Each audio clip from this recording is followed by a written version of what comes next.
Sejam muito bem-vindos ao arco de Shibuya em Jujutsu Kaisen, onde a tristeza, a dor e ódio são sentimentos que você com certeza não vai conseguir escapar de sentir.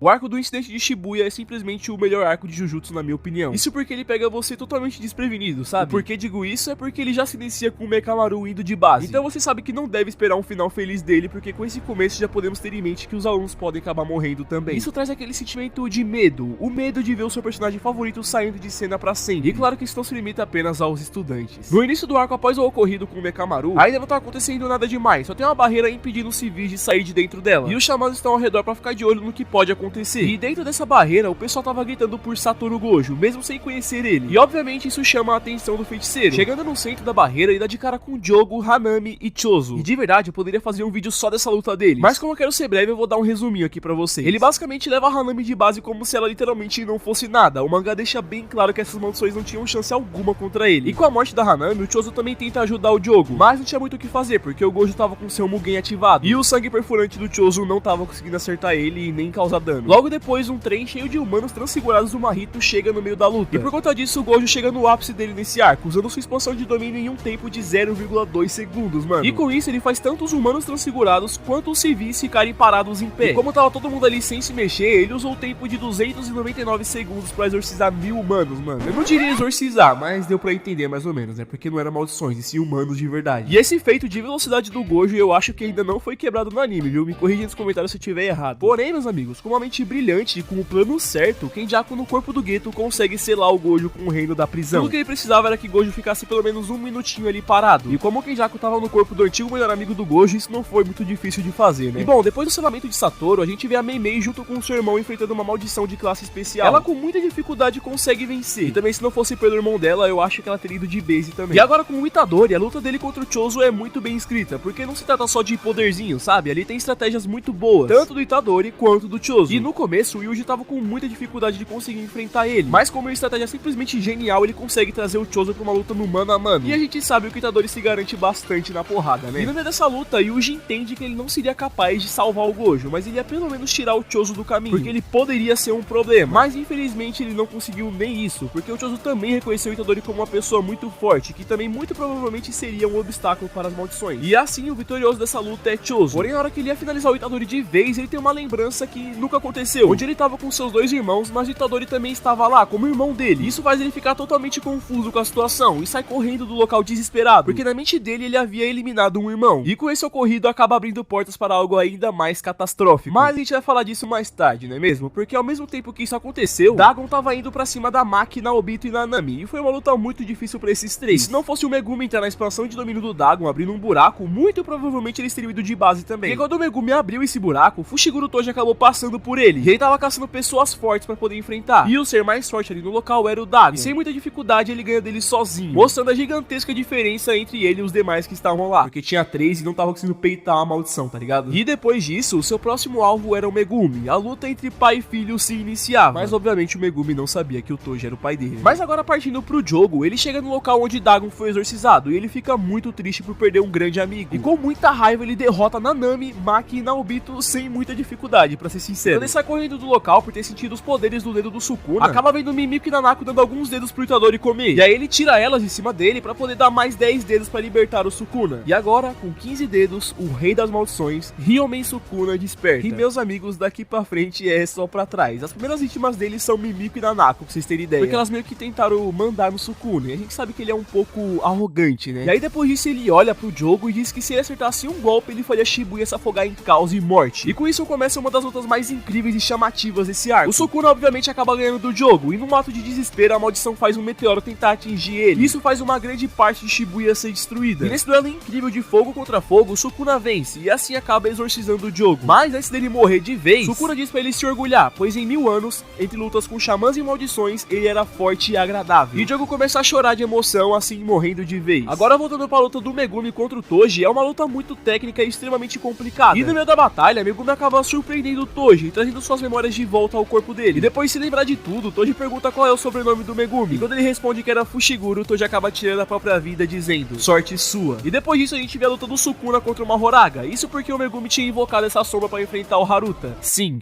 o Haruta. Mas eu não desconto pro Megumi, porque o cara tava quebrado depois de 2 lutas seguidas, né? O Sukuna usa sua expansão de domínio pra derrotar ele e acaba destruindo uma parte gigantesca de Shibuya, levando muitas pessoas à morte. E com isso ele troca com o Itadori pra mostrar o estrago que ele tinha feito. E o Uji vem daquela cena e ele vomita, porque a única coisa que ele queria era conseguir salvar pessoas. E ver que o corpo dele foi usado pelo Sukuna pra fazer aquela destruição acaba deixando ele totalmente quebrado. Mas calma que a merda só tá começando, porque mesmo com isso ocorrido, o Itadori se levanta pra lutar. Porque na mente dele, se ele não fizesse nada, ele não passaria de um assassino, sabe? Mas quando ele chega na estação do subsolo, a primeira imagem que ele vê é o Mahito tocando na Nami, fazendo o cara literalmente explodir. E com isso começa uma luta totalmente intensa e cruel com o Yuji. E o Mahito deixa claro que ele e o Itadori são iguais, porque do mesmo jeito que o Itadori não pensa 2 vezes pra salvar alguém, o Mahito também não vai pensar 2 vezes pra tirar a vida de alguém. E ao mesmo tempo que essa luta acontecia, um clone do Mahito estava enfrentando Nobara. E naquela luta, ela era inimiga natural, porque a ressonância atingia diretamente a alma de Mahito. E com um plano em sua mente, ele sai correndo de lá e troca com o seu corpo principal, pra poder usar a sua transfiguração na Nobara, e infelizmente ele acaba encostando no rosto dela. E as últimas palavras que ela deixou ao Itadori foram: não foi tão ruim assim, se referindo ao tempo que ela passou com todos na escola Jujutsu. Uma morte sem arrependimentos, totalmente pesada e muito triste. E mano, isso faz o Itadori quebrar totalmente, não conseguir nem mais lutar. E assim o Mahito parte pra cima do Itadori, espancando ele até um raio negro ele acertou no nosso prota, pra vocês terem ideia. E ao invés do Itadori tirar um poder absurdo da bunda, igual muitos protagonistas de Shonen por aí, ele simplesmente chora e pede pro Mahito matá-lo. Mas graças a Deus o Todo chega pra ajudar e diz a Yuji pra honrar o sacrifício de seus amigos. E o Todo luta com o Mahito até ele trocar de lugar com o Itadori. E assim o nosso prota gostoso acerta um raio negro nele. E aqui temos uma luta simplesmente perfeita, onde os 3 estavam em seu auge naquele momento. Uma luta bem equilibrada e com direito a vários raios negros. E Mahito ainda copia Gojo usando sua expansão de domínio em 0,2 segundos. No fim, o Todo acaba perdendo a sua mão e Mahito acaba encontrando a verdadeira forma da sua alma. E foi uma luta franca entre Itadori e Mahito, onde o vencedor foi decidido graças a um blefe do Todo. E o Itadori acerta em cheio um raio negro na maldição. E o nosso prota aceita que era igual a Mahito, dizendo que ele vai matá-lo ali, em outras encarnações e quantas vezes forem necessárias. E a gente vê que os papéis acabam trocando de lugar, onde o Mahito é visto como uma presa e Itadori como um predador. Assim encerrando uma luta incrível e também quebrando totalmente o nosso protagonista. A partir desse momento, o Itadori não é mais o mesmo que a gente conhecia antes.